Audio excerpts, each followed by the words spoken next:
Hello, everybody. Good morning. I'm super happy to be here today. My name is Paul. I work at the Global Public Policy Institute. It's a Berlin-based think tank, mostly focusing on foreign and security policy. And I'm really interested in conflict early warning, data-driven approaches. But as the previous talk already said, things are changing very, very quickly. We have AI developments that change how we collect data, how we analyze data, but also how we can communicate the data-driven products to decision makers. And at the same time, we have the very horrible changing conflict dynamics with an all-time high of conflicts, like it was just said, but specifically an increase in interstate conflicts that is kind of changing the attention that policymakers have, and it shifts towards conflicts between states. But most of the models, the conflict early warning models that have been built, are focused on intrastate conflicts, on civil wars. And the question is, can we adapt them to catch these signals as well?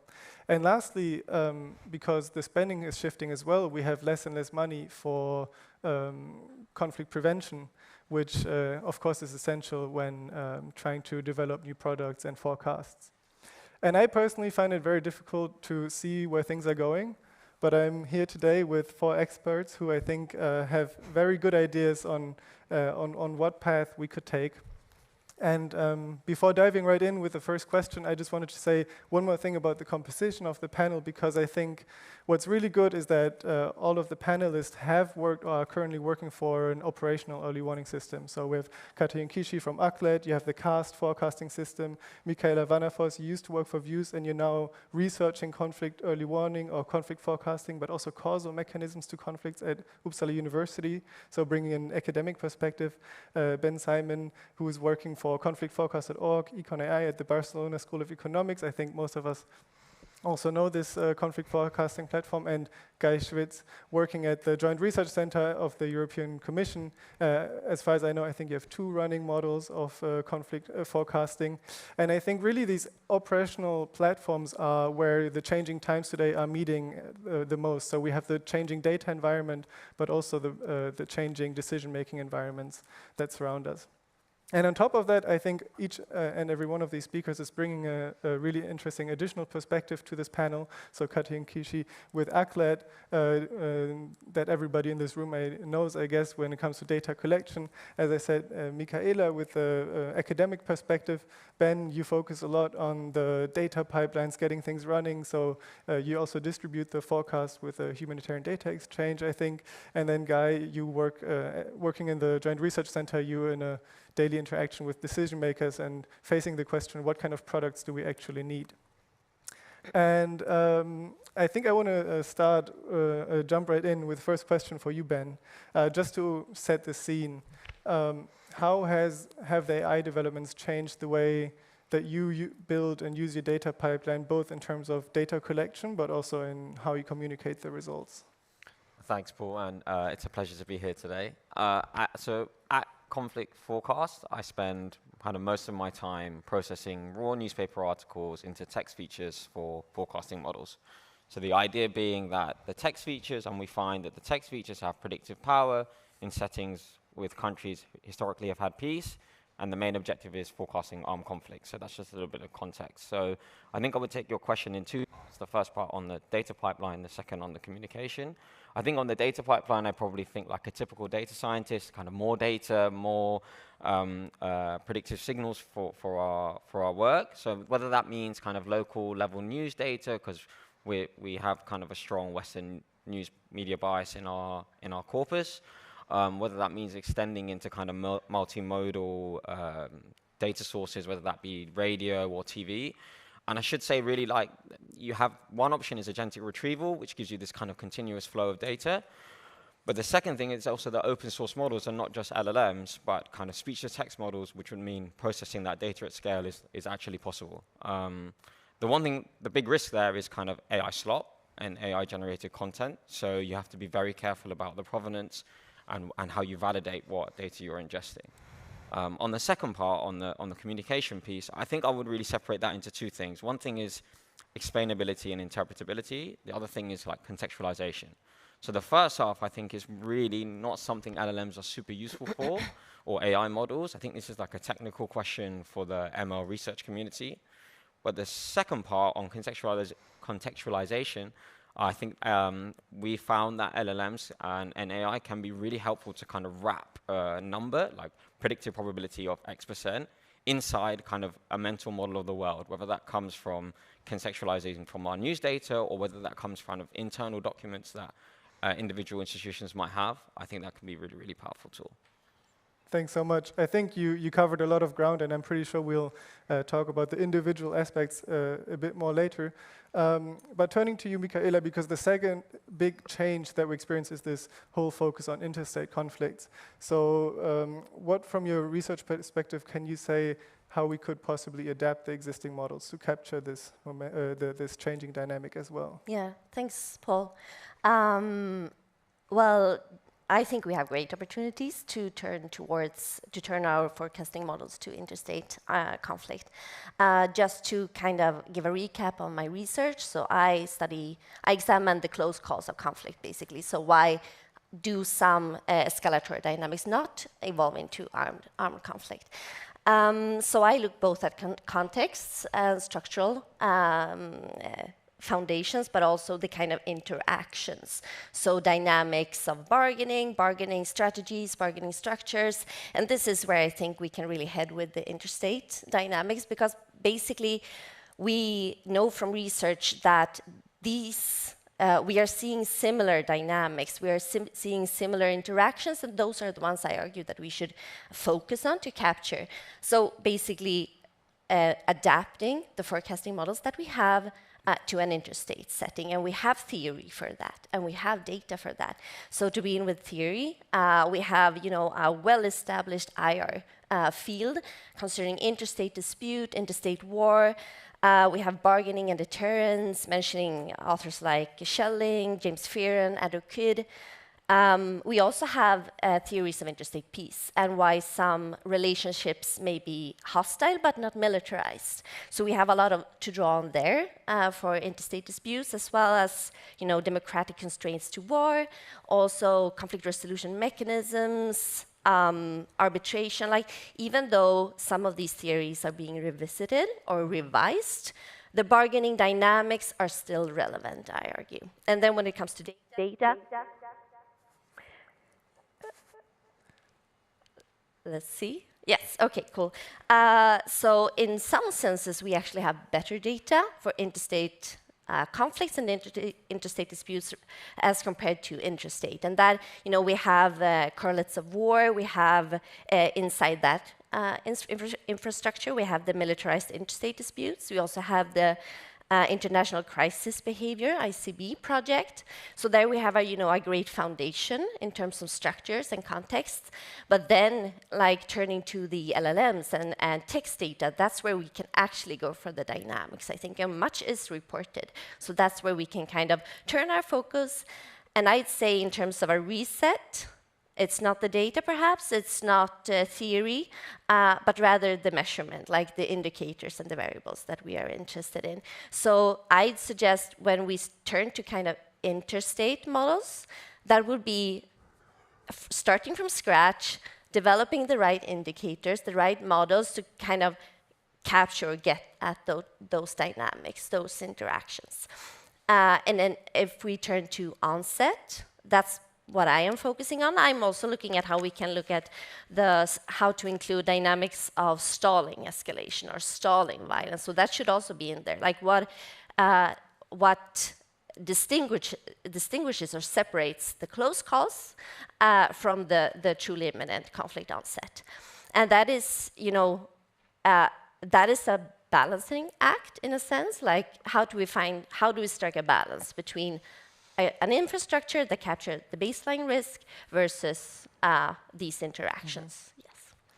Thanks so much. I like that you're optimistic about capturing interstate conflicts. I think that's what we need in these quickly changing times. And I also think it's always a good idea when so many things are happening to take a step back and look at what do we actually know in academia and research, and to approach the next topic. But I think this is also a really good segue to you, Katayun, this question of changing conflict dynamics, the question of onset. Can you tell us how you at ACLED are approaching these topics? Sure. Hi, everyone. So I think that when it comes to conflict forecasting these days, there's really, I think, maybe two different types of conflict, really, that we're trying to work with. So we have the question of the onset of these major world crises, these big geopolitical wars of our time, Gaza, Ukraine, Iran, et cetera. And I feel like when it comes to predicting the onset of those cases, it's not so much that we need better models doing that. I don't know that it's a quantitative problem that we're trying to solve. A lot of these conflicts, I think a lot of analysts would have told you these were not a surprise. They saw troop movements, they saw rhetoric from leaders, things that you can't really easily pick up in the data sets. So I feel like for those types of conflicts, what we're trying to do more of is incorporate the analytical feedback. So we have analysts on staff, we have people who are looking sort of the human version of what Ben's team is doing, right? Looking at newspapers, ingesting lots of text and context, et cetera.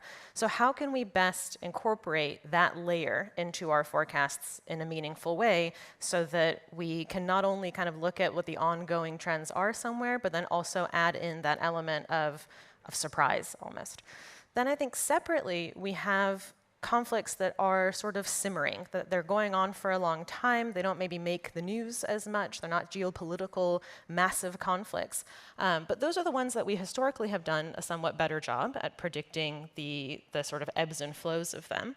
But I feel like the mistake we're making there is really sort of using a one-size-fits-all approach to looking at those conflicts. So we just predict conflict in places. And instead of looking at how is this conflict in this corner of the country really quite distinct from the conflict that's also going on in this other corner of the country, even if they have the same actors, even if you look on paper, these are one conflict in that country. So a model that we're working on now, separate from CAST, which is our regular forecasting model, we're calling it MOVE, the movement of violent events. It's touch and go on the acronym, I don't know.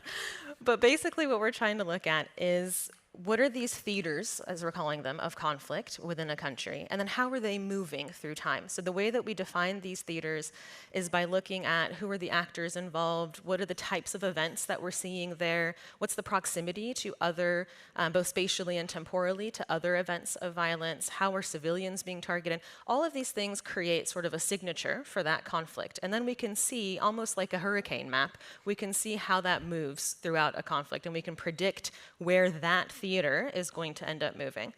And I think what that gets us is something that I keep hearing from users and from practitioners that they need, which is contextualization, which is to be able to see how does this conflict in this very specific place impact my operations, impact civilian populations on the ground, impact my staff, my safety, et cetera. And you can't really do that when you're just looking at conflict as one sort of ubiquitous concept.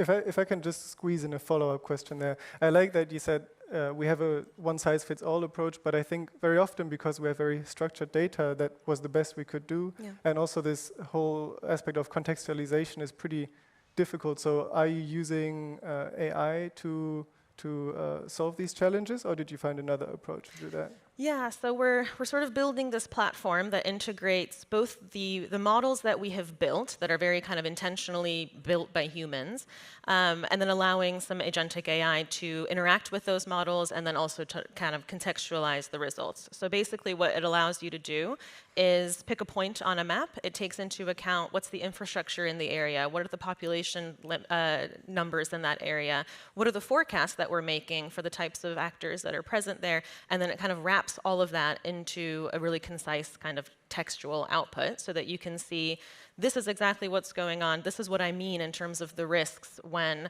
we say that conflict is escalating in this place, here's what the actual knock-on effects would be for the people in this area, for your operations in this area. So I think it's a really useful tool to be able to take sort of the very basic bones of what we've always created, like escalation, de-escalation, a 10% increase, 5 more events. These things don't truly mean anything to people. To be able to then put it into this context of what's the risk to the specific thing that you're trying to accomplish in that area. Since you probably sparked a lot of curiosity about these models in the room, do you have a timeline for when they're up? So my team's probably going to kill me if they're watching. I think we're hoping basically by the fall to have a version of this available, and then sort of with a hard launch early next year. Okay, mark your calendars, everyone. Okay, turning to you, Guy. Maybe bringing together these two aspects of interstate conflict dynamics and AI. How have you been dealing with that at the JRC? Have you adjusted the two models that you already have? Have you built new ones? What kind of approach are you driving forward? Yes. Yeah, thank you very much. So maybe for context first, before I start. So we at the JRC, we focus not so much on what you could call like basic research, like coming up with new approaches, new models, new methods of new ways of doing things. So we're much more working on the applied side. So we're trying to build on the existing data sets. We also don't collect data, by the way. We leave that up to ACLED and UCDP. We build on existing data, existing methods, and try to see how we can make that useful to decision makers. We have two models where we try to predict conflict at the country level and at the subnational level. But we've found that there's a clear gap, and this is exactly where international dynamics come in. So the traditional approach is looking at a country or at a grid cell and measuring everything that's happening in that place, and then training a model based on these developments to predict risk going forward. What becomes difficult if conflict becomes more internationalized? I think this is one thing we kind of missed in the discussion. So it's not just interstate conflict, but the internal ones are becoming more internationalized. And even there, if you want to predict escalation or what's going to happen in the next few months, you need to pay maybe more attention to what happens outside. So we try to, with kind of the limited resources we have, try to see how can we start to fill those gaps. Right now, we're focusing more on monitoring, not forecasting. So basically pulling together all the information that we have, trying to do our own limited, maybe data collection, data enhancement. And here's where large language models are extremely useful. So I'm actually quite optimistic on the potential to speed up at least data collection. Interesting. So we've had almost 3 somewhat different answers to how you're responding to the environment with the theaters of conflict and move. You said you're going more towards monitoring, and Michaela, you said like a theory-driven approach, looking at bargaining theories and so forth, could actually have potential to just build fitting a regular forecasting model onto these interstate conflicts. And I want to use my privilege as a moderator to ask a follow-up question to Guy, because I'm personally super interested in how we can make the forecasts more persuasive to decision makers. And it was said before, the warning response gap is one of the biggest issues. So have you found ways to use large language models or agentic AI to kind of target that problem? Yeah, so I completely agree with what Branka said in the beginning, that one of the biggest gaps that we have is actually the gap between the model output and how it's being then used by the decision makers. So even us working on a very regular basis with decision makers, we have to constantly re-engage. People often change positions, then we have to do many trainings and outreach events. And often these are not people that are trained in, let's say, data science. And then we have to find other ways to make the data intuitive to them. So what we're doing, we do, as I mentioned, a lot of monitoring descriptive analysis. So we're using large language models to give additional context and draw additional insights. For example, from the notes in ACLED, you can summarize a bunch of them and you get a much richer understanding of what happened last month than just giving them a bar chart that shows the number of events. We're also building user interfaces. So we want to also enable the users to draw their own insights, to ask their own questions to the data. So we're building at the moment a chatbot, which can do only 2 things. So it can retrieve information through a retrieval augmented generation system, and it can generate figures and maps. So what our users often have to do is they have to, under a lot of time pressure, produce a brief, and then it's very useful for them to kind of independently get the insights they need from our data. And did you already receive some feedback by the end users if this is helpful, or do you perceive it as really kind of making it more accessible to them? Yeah. So right now we're testing it internally. I think we'll roll it out to our users by the end of the year, and the feedback has been very, very positive. Great. Okay, so we do have some optimistic things. Yeah, Ben, you want to jump in? I just wanted to ask one. I guess when I said contextualization, I should have said one risk is kind of the way that LLMs make things sound like plausibly rational, right? So like it says something and it goes, and then you tell it it's wrong and you go, yeah, you're right. And then it says something else. So is that a reason that you deliberately omitted that you had it do retrieval only and figures and maps and not text? Oh, that's interesting. I didn't know that. So that was the reason for that. Yeah, we tried to go step by step. So let's first help people gather the information, then it's still their responsibility to make sense of it. But already that saves a lot of time. But we're very careful of not trusting these models too much. Yeah, I think it does pick up on something you said earlier when it comes to the question of interpretability and accessibility, because I think in the last years at these conferences, we often talked about that these models are too complex for decision makers to understand, and then they don't trust them. And it's interesting because now it seems like we could maybe use the same models and hook them to an LLM that explains it, but the model is still as uninterpretable as it was before, and in fact we're adding a layer that is even more a black box to explain it. But at the same time, I think probably reality shows that the results will be more persuasive. But how do you see that, Ben, this conundrum of making it more accessible but maybe less explainable? I think that's kind of how I see SHAP values now. I mean, in my experience anyway, that was kind of the modus operandi, like, I'll show a SHAP plot and the features move like this and then the model output will look like this.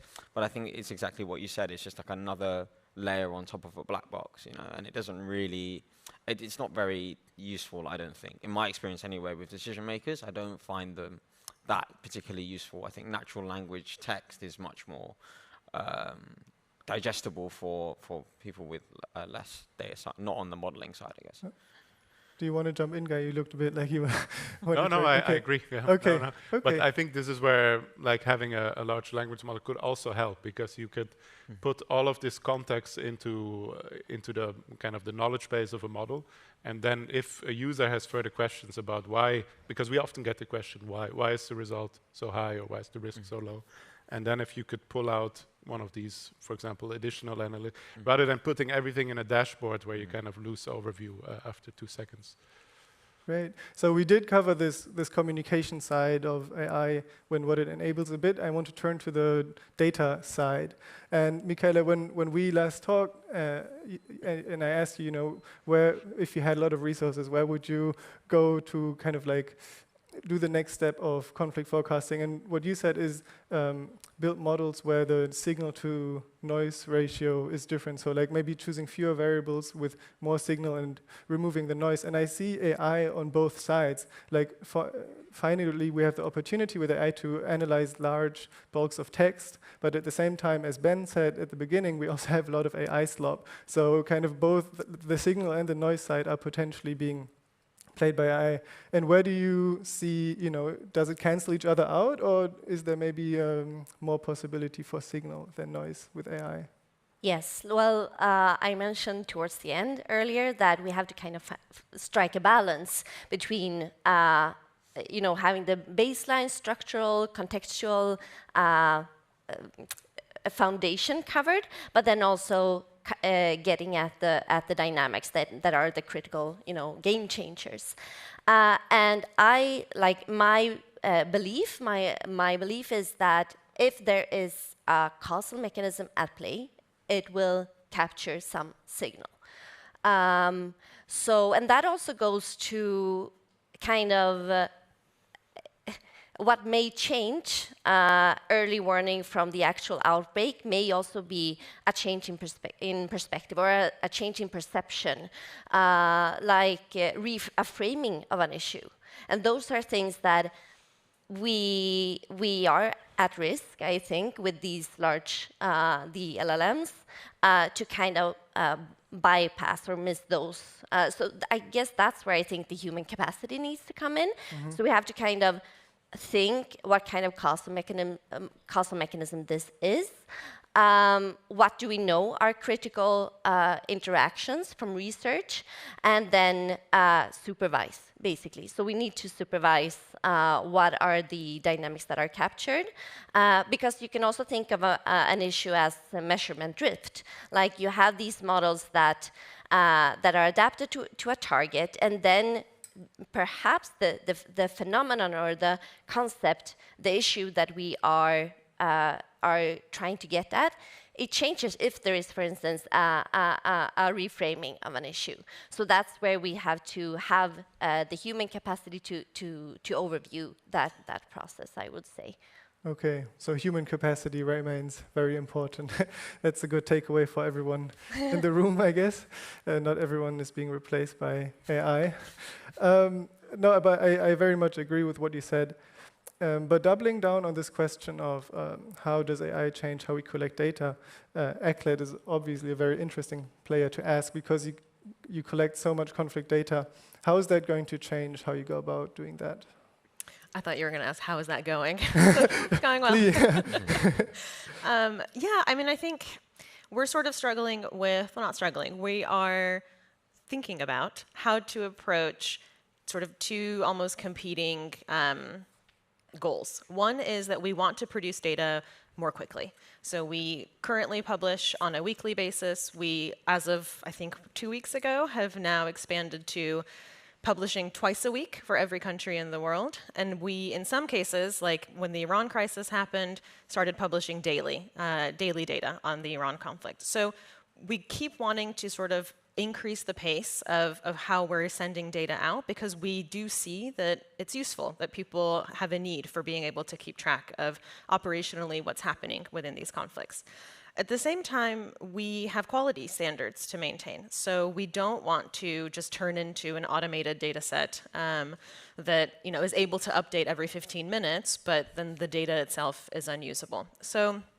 So far, we've been able to increase the speed at which we're producing data purely through our regular human means. So it's still the same methodology that we've always been using. It's still human researchers reading these articles, putting that into column format, publishing it to the world. So what my team is working on is how can we not use AI to replace that coding process, but how can we enhance it? How can we make things more efficient for our researchers? So one kind of low-hanging fruit is in the sourcing side of things. So right now, our researchers are manually visiting websites. They're listening to the radio. They are watching videos and recording the information that they see. So are there scrapers to be built? Well, these days, I think fewer and fewer websites allow for scrapers to be built, so it's an uphill battle. But we can build those where we can. How can we analyze perhaps the text reports that we're seeing to suggest to the researcher, this perhaps contains a relevant conflict event, or this probably does not contain a relevant conflict event. And we can still have the human reading the newspaper article, but we can at least guide them through the garbage, basically, to get to the thing that they need.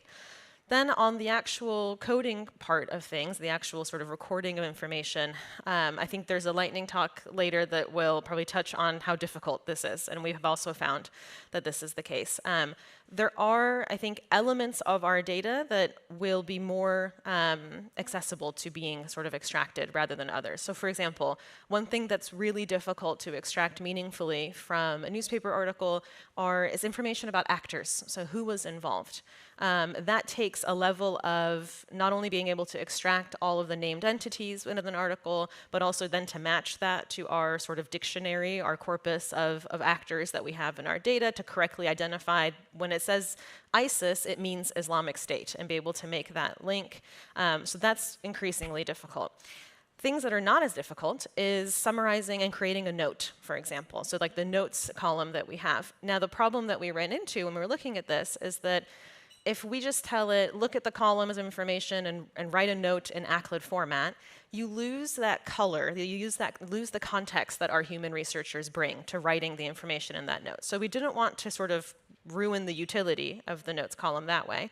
So what we're kind of exploring now is, okay, how can we make things more efficient? So we have the columns that the researcher has filled out, But then we also ask the researcher, can you just jot down some notes? Don't use complete sentences, don't use grammatically correct English, all of the things that we ask when they're actually coding the event.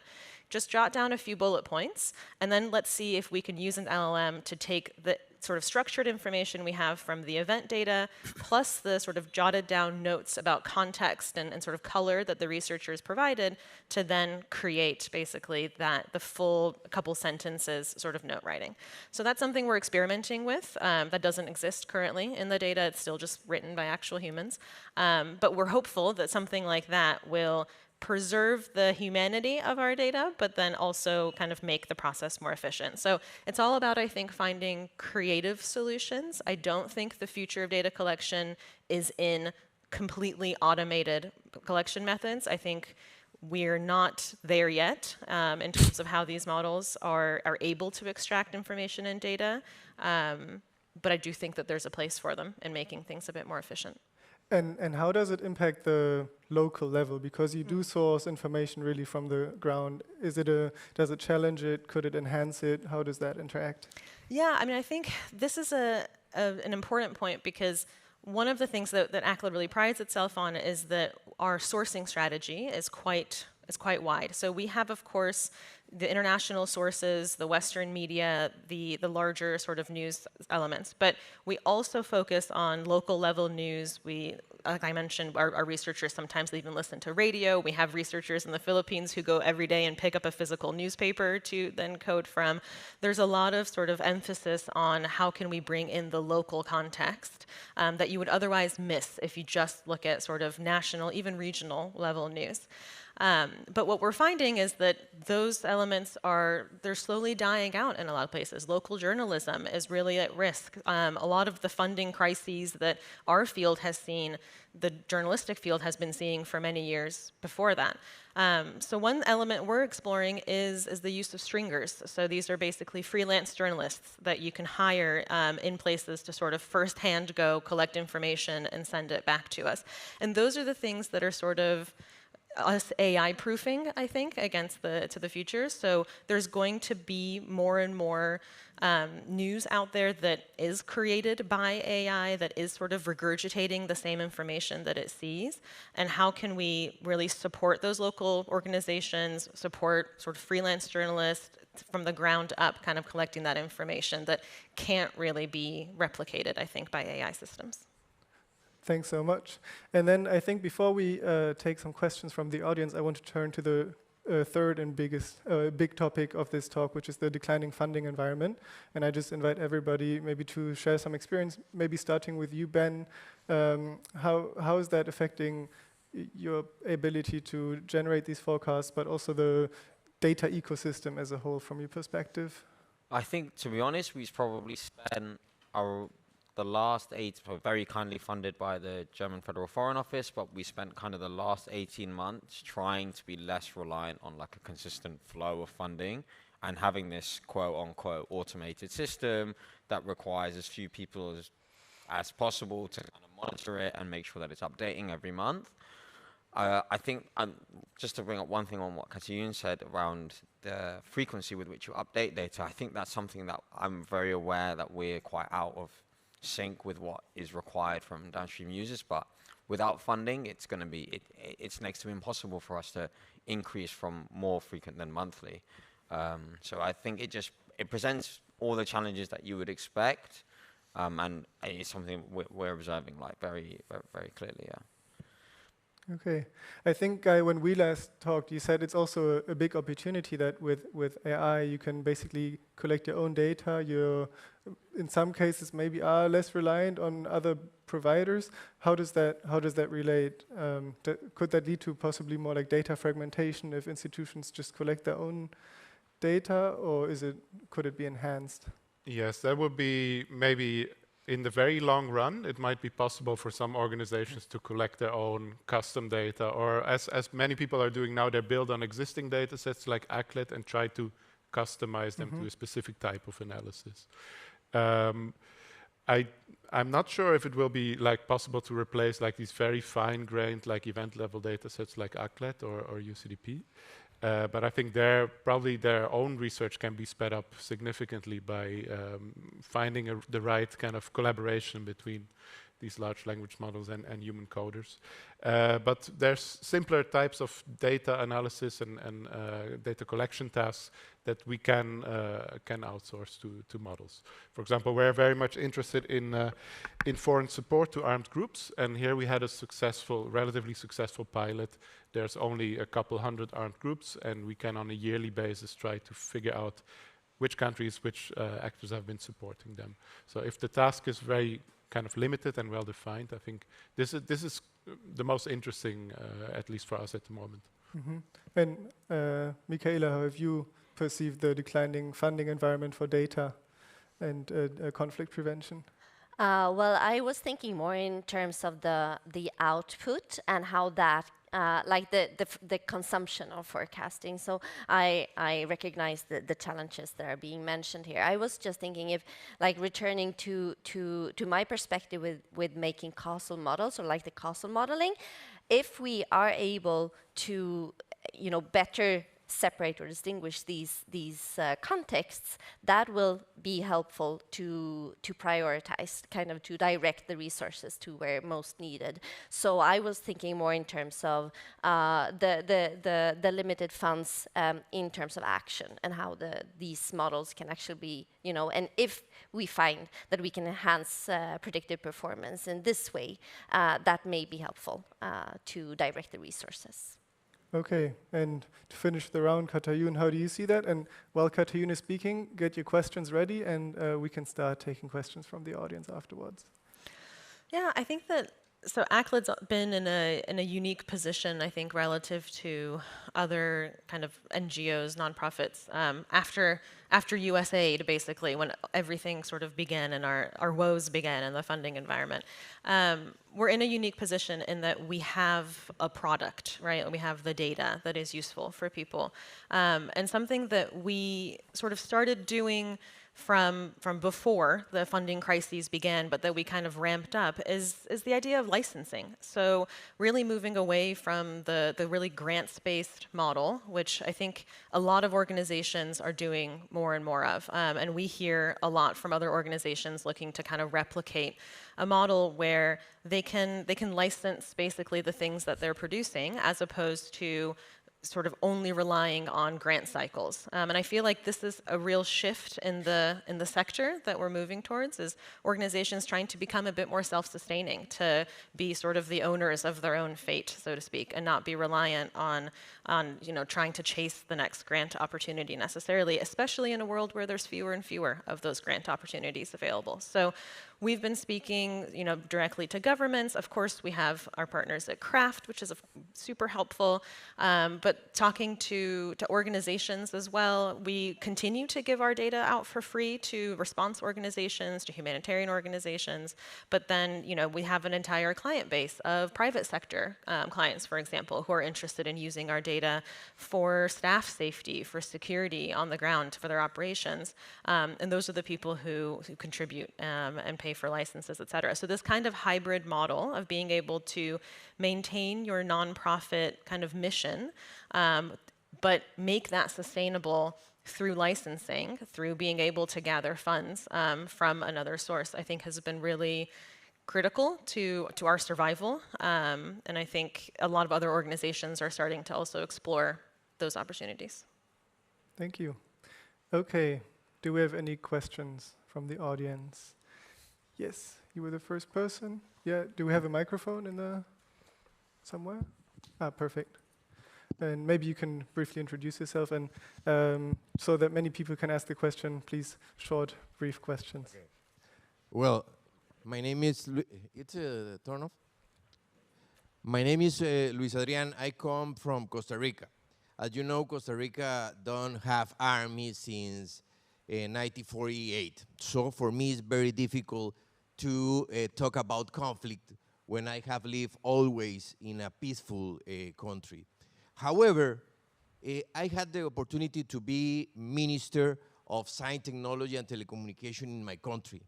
And my question is, in this reality, where the governments talk about a lot of things, when we have the challenge to explain to the people about AI, how can we raise the awareness in all of the citizens, of the people, that the AI is for try to build a good future? Because it's very difficult to talk about AI and all the conflict early warning and in a changing world when you go into some place where they have poverty, don't have nothing to eat, they don't have access to health. So how can we translate this speech from the academic and top level discussion to all of the citizens? And I finish with that, trying to give them a result that they really feel that all that we are living in the new social contract is a benefit of all of the citizens. Thank you very much. Thank you. Let's collect 2 more questions. I saw a hand right here. Yeah, perfect. So much to the panel for a very insightful discussion. I have a question. It's basically for all 4 of you. How do you think data that you are producing can be made accessible to local communities and actors on the ground? And in particular, in today's world where we see a very changing landscape in peace building and where there is limited support for international peace building, as we've seen in the past few decades. How do you think your data can be made accessible and relevant to these communities? Thank you. We can take 1 more question, answers, and I think we have time for a second round of questions. Okay, we have 2 people with a mic. Okay, you start, and then we squeeze in 1 more question. Then. Okay, thank you so much. Is this working? Yes. My name is Ana Yancy Lopez. I work in the Department of Peace Operations in the UN. And my question is, with more and more data and information available, how do you see the evolution of using that data to translate it into action and decision-making in policy and in the peace and security sector? Thank you so much. Okay, 1 more question.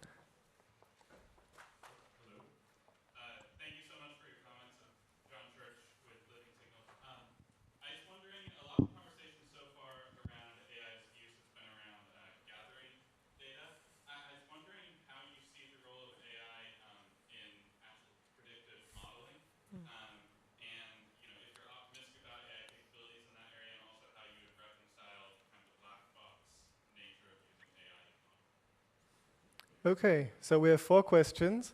First one about how we can raise awareness that AI can be used for something good, if I understood that correctly.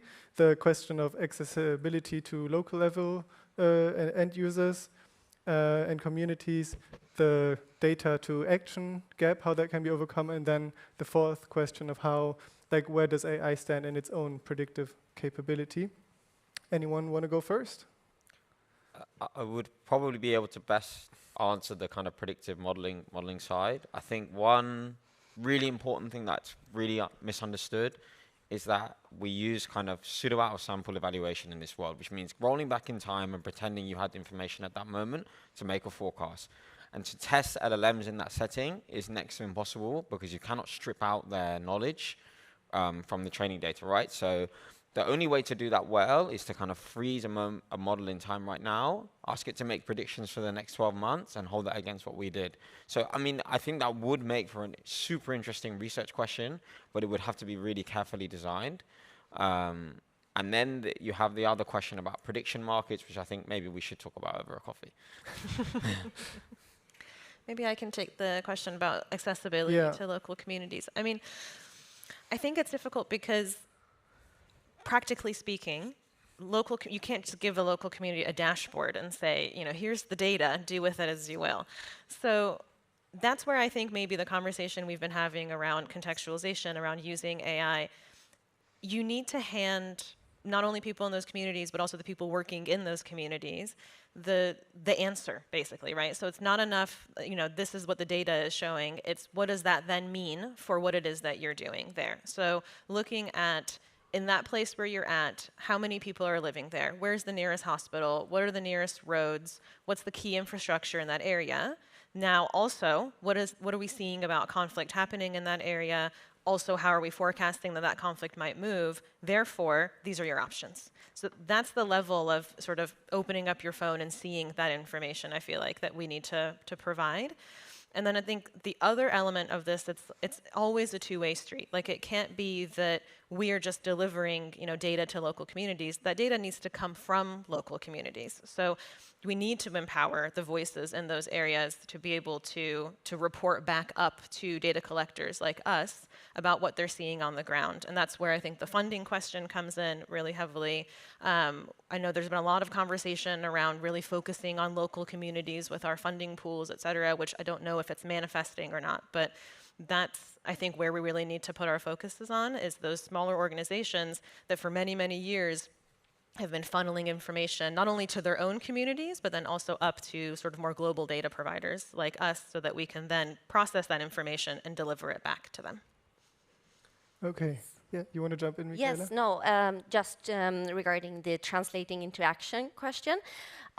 So what I was thinking here, maybe this is like going back and forth a bit, but you can think also in terms of simulations and scenario building. And the way, I mean, that has been done, being fed into forecasting for time and by different researchers, even in the room. But I was thinking, we also have a huge a data source that would be the simulations and the scenarios made by policymakers. And these are like war games, these can be exercises by UN peacekeepers. So you have a wide range of scenario building, and this is, knowledge, on-the-ground knowledge that can be translated back into the models. I mean, this could be at a training stage to begin with, to take these projections made by policymakers, put them into the training data and see how it changes the prediction. Because if we see some enhance in the predictive performance, that may mean that we are onto something, and that means that we are maybe targeting, the right factors. So this is again a back and forth, but maybe that can be an avenue for trust building as well, vis-a-vis policymakers.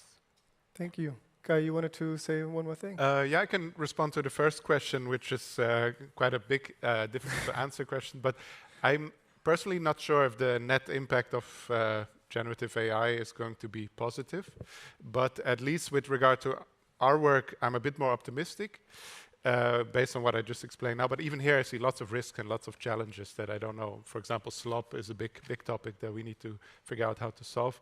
But in general, in terms of communication, I think it's important to showcase examples of constructive uses of this kind of technology, and as many as possible. And this might also give other people ideas of how to use this technology for actually useful purposes. Thank you. Okay, we have time for one more round of questions. Yes, I see one microphone distributed already. Thank you. My name is Johan Eldebo, and I work for World Vision. And first, thank you to the panel for a great first session of the day. During my time at World Vision, I've worked a lot on scenario planning and forecasting with local data analysis. And of course, we started using AI more and more for that now. But I was happy to hear the comment around the preserving the humanity of data, which leads to my question around how do we preserve the humanity of decision making based on that data? Because what I think we're seeing increasingly is relying upon AI in both of those instances. And I'm wondering, how important is it that we preserve the humanity of decision-making within that? And if that is important, how do we best do that? Hi, my name is Ayham. I'm with the Department of Peace Operations in this context, but also work in the Department of Peace Building and Political Affairs, Information Management Officer. My question to the panel, and maybe mostly to Akil, is linked to what our gentleman just mentioned. How do you see crowdsourcing and the monetization of crowdsourcing as an avenue to ensure that the ground truth that people are experiencing is also funded? Content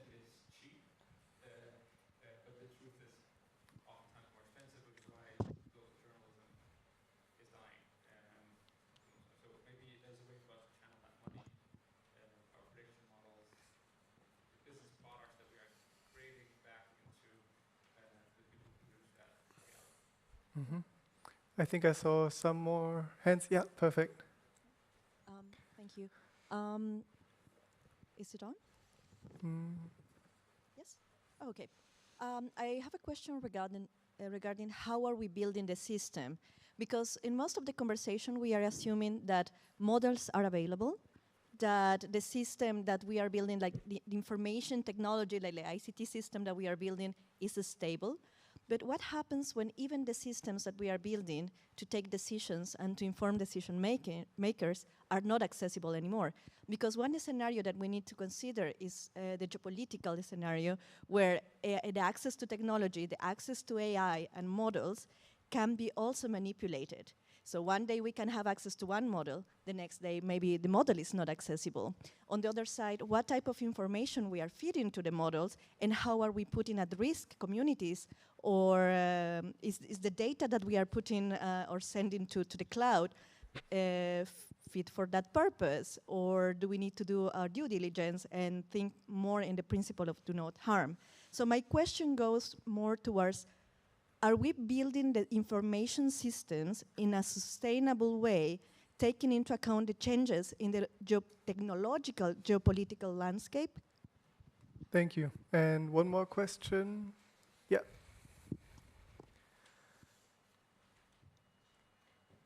My name is Morton, and I'm a deputy minister from National Unity Government from Myanmar. So probably I came from a country where most of your data sets are always come first or second. My question, thank you for your wonderful panel. And I would like to know, because like I haven't seen anyone talk about the social media and the algorithm. So how do you kind of like whether you are monitoring or whether you are sorting, like whether you have come across any collaboration from social media, or like whether you have difficulties, and how do you see that, you know, now we have like a lot of AI generated chatbots, and then the hate speech and all these atrocity prevention most likely happen in the social media. So I haven't seen anyone talk about that. So I really want to know how you are dealing with, in general, like the prevalent algorithms that are very rage baiting and that kind of things. And the second question is like this is more on like because here we have many donors and funders. So what I think should happen is like these kind of peace building leaders should be more like publicly funded, because I see there's a conflict of interest. These products, peace building, like this kind of data set or product, I think private military and also oil and gas, like natural resources company, who are the driver of conflict, might be using that. So this is also my suggestion, and as well as if you have any comment or feedback, I'd be really appreciate to hear more. Thank you very much. So we have 5 questions. How do we preserve the humanity of decision making? One about crowdsourcing and ground truth. How do we build information systems with special regard to manipulation? And then the question about social media and public funding. And we're also coming towards the end of the panel. So if you want to raise one more point, just include that in your reply. Who wants to start? Okay. Yeah, just on the social media, that's always a very interesting one. It depends a bit on what you want to study. So if you're interested in hate speech, social media is the place to go. But then if you want to get an accurate understanding of what's happening on the ground, my sense is that this is becoming more difficult now, based on exactly what you mentioned, is that there's more automatically generated content. It's becoming more difficult to even validate images and video. So probably for like open source intelligence type work, it's still extremely useful, but I would be quite careful of just collecting everything and then trying to extract some signals from that. Maybe I can jump on that point about the crowdfunding as well. So I think that, so we've seen a little bit of experiments as well with looking at sort of crowd, like the wisdom of the crowd, right? And looking at forecasting, et cetera. I think in our own experiments of that, looking at the wisdom of our analysts in terms of the crowd, it's very difficult to incorporate that into sort of a structured data set. So I think what we're trying to do to answer that question of are we true to the ground truth is, and I keep harping back onto these local organizations, but it really is kind of the best way. So we don't only partner, I think, with local organizations that can feed us data, because for the most part, a lot of them aren't collecting data, so to speak. But one of the more important partnerships that we have is that constant kind of conversation and back and forth to be able to say, here's what we're seeing. Is this what you're seeing on the ground? Are we representing this correctly? It also allows us to change our sourcing strategy when that's necessary. So if a conflict breaks out in a new area of the country that we weren't previously, having great coverage of, we can consult with that partner, we can add new media organizations, et cetera. In some extreme cases, like after the Taliban took over in Afghanistan, there was no journalism coming out of Afghanistan anymore. And so we partnered with a local organization of journalists who were going around and basically collecting anything that they could and feeding it to the outside world.